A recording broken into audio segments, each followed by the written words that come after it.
কোনো এক পর্যায়ে সে বিশ্বমঞ্চে ক্রিকেট খেলবে, জাতীয় দলে খেলবে, কিংবা নামি দামি কোনো ফ্র্যাঞ্চাইজি টুর্নামেন্টে খেলে সাফল্য পাবে, এবং সেই স্বপ্ন দেখে পরিশ্রম করে একটা পর্যায়ে গিয়ে সে সাফল্য পায়।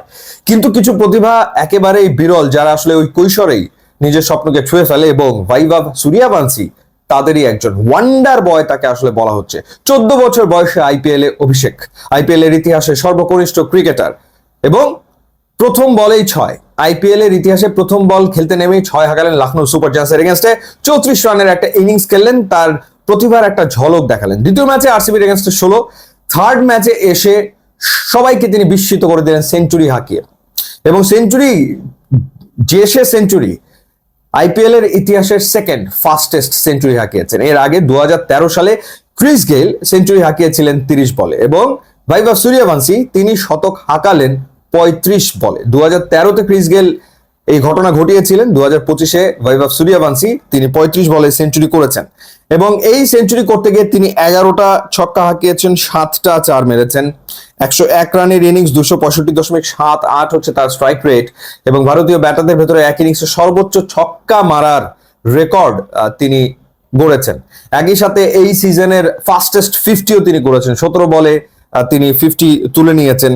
এবং ইন্টারেস্টিং ব্যাপার হচ্ছে, প্রথমে ব্যাট করে গুজরাট তারা 209 রান করেছিল 4 উইকেট, এবং এই রানটা রাজস্থান রয়্যালস তারা করেছে 15.5 ওভারে। 15.5 ওভারে খেলা শেষ, 212 2 উইকেটে, 8 উইকেটের জয় রাজস্থান রয়্যালসের। 25 বল তখনও বাকি, 209 রান টপকে গেল রাজস্থান রয়্যালস, এবং এটাও একটা রেকর্ড। অর্থাৎ 200-র উপর রান তাড়া করার ক্ষেত্রে এত দ্রুত এর আগে কেউ আসলে রান তাড়া করতে পারেনি।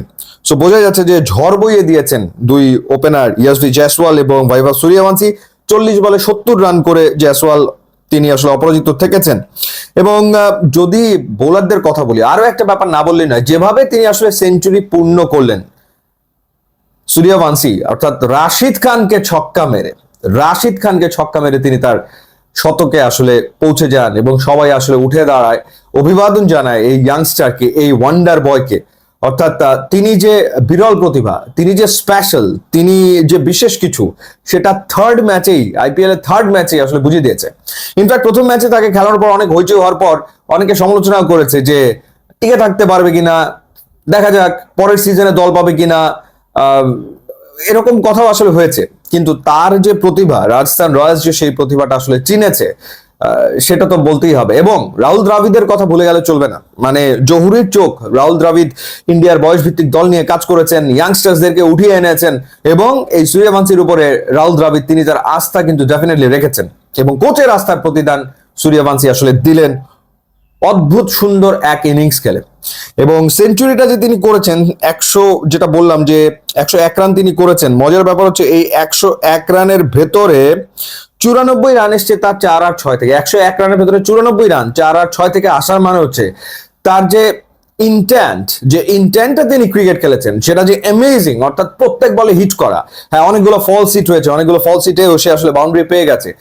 এই যে ইন্টেন্ট, যে হুএভার বলার যেই হোক না কেন ভাই, তুমি যত বড় বলার হও, তুমি যত বড় নাম হও, তাতে আমার কিছু যায় আসে না। আমার কাজ হচ্ছে তোমাকে 4 এবং ছক্কা মারা, তুমি যেই হও না কেন। মানে রাশিদ খান, নো ম্যাটার, কোনো বিষয় না, বা অন্য কেউ, তাতে কিছু যায় আসে না। তো যাই হোক, দারুণ এক সেঞ্চুরি। এবং বোলারদের ভেতরে একজনের কথা না বললেই নয়, তার নাম হচ্ছে করিম জানাত। 1 ওভারে 30 রান দিয়েছেন, 6 বলে 30 রান দিয়েছেন, বেধরক মার খেয়েছেন। সাই কিশোর 1 ওভারে 16 রান দিয়েছেন, মোহাম্মদ সিরাজ 2 ওভারে দিয়েছেন 24, ঈশান শর্মা 2 ওভারে দিয়েছেন 36 রান, ওয়াশিংটন সুন্দর 34 রান দিয়েছেন, প্রসিদ্ধ কৃষ্ণা 4 ওভারে 47 রান দিয়েছেন। অর্থাৎ প্রত্যেক বোলারকে বেধরক মেরেছেন এই ইয়াংস্টার, এবং তিনি বুঝিয়ে দিয়েছেন যে তিনি আসলে মানে শুধুমাত্র ওই যে ধূপ করে জ্বলে উঠে নিভে যাওয়ার জন্য আসেননি, তিনি আসলে ক্রিকেট বিশ্বে থাকতে এসছেন। তো